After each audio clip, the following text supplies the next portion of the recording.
'Cause nobody does it like you. I like the way that you move. That's why I never go through with leaving you. Everybody.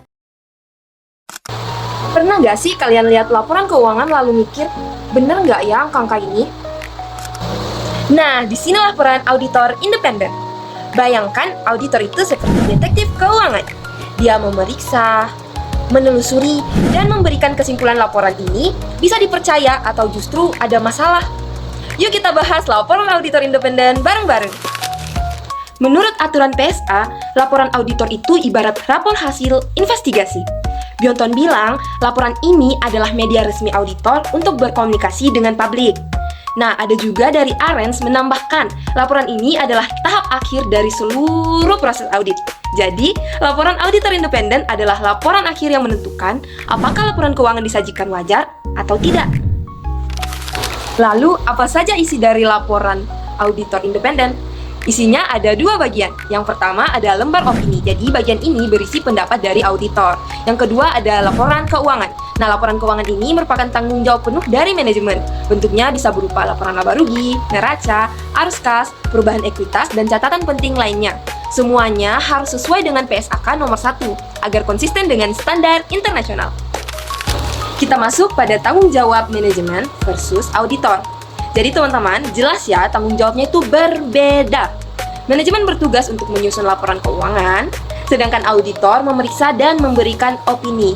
Kalau ada kesalahan dalam laporan keuangan tersebut, itu bukan tanggung jawab auditor, tapi tetap tanggung jawab manajemen. Auditor hanya akan memberikan penilaian apakah laporan tersebut wajar atau tidak, dan juga bisa memberikan masukan.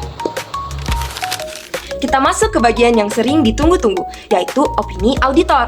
Ternyata teman-teman, opini auditor itu ada 5 jenis opini menurut PSA. Yang pertama, ada opini wajar tanpa pengecualian. Jadi laporan keuangannya itu sudah wajar, sesuai standar, tidak ada masalah. Yang kedua, ada wajar tanpa pengecualian, tapi dengan penjelasan. Nah, laporan keuangannya itu tetap wajar, tetapi auditor itu perlu menambahkan catatan untuk keberlangsungan usaha atau going concern atau perubahan kebijakan akuntansinya. Yang ketiga ada wajar dengan pengecualian. Jadi laporan secara umum itu sudah wajar, tapi ada hal tertentu yang tidak sesuai. Yang keempat, tidak wajar atau adverse opinion.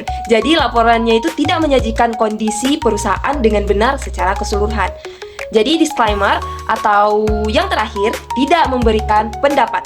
Jadi auditor itu tidak bisa memberikan opini karena keterbatasan data atau hambatan tertentu. Selanjutnya kita masuk ke dalam struktur laporan auditor. Jadi laporan auditor itu terdiri dari 7 bagian teman-teman. Yang pertama ada judul. Judulnya itu harus ada kata independen. Yang kedua ada alamat. Biasanya kepada pemegang saham atau direksi yang berkepentingan. Yang ketiga ada paragraf pendahuluan.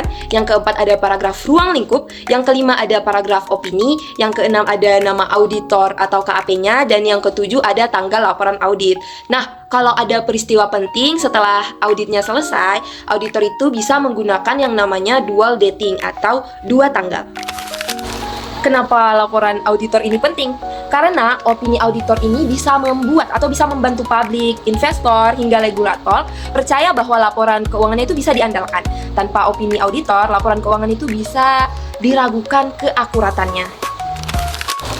Kesimpulannya, auditor independen itu seperti detektif yang memastikan laporan keuangan disajikan dengan wajar, terstruktur, isi dan jenis opininya itu sudah diatur dalam standar.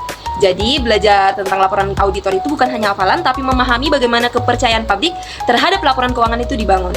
Nah, sampai sini dulu videonya. Terima kasih sudah menonton. Sampai jumpa di video selanjutnya. Assalamualaikum warahmatullahi wabarakatuh. Bye-bye.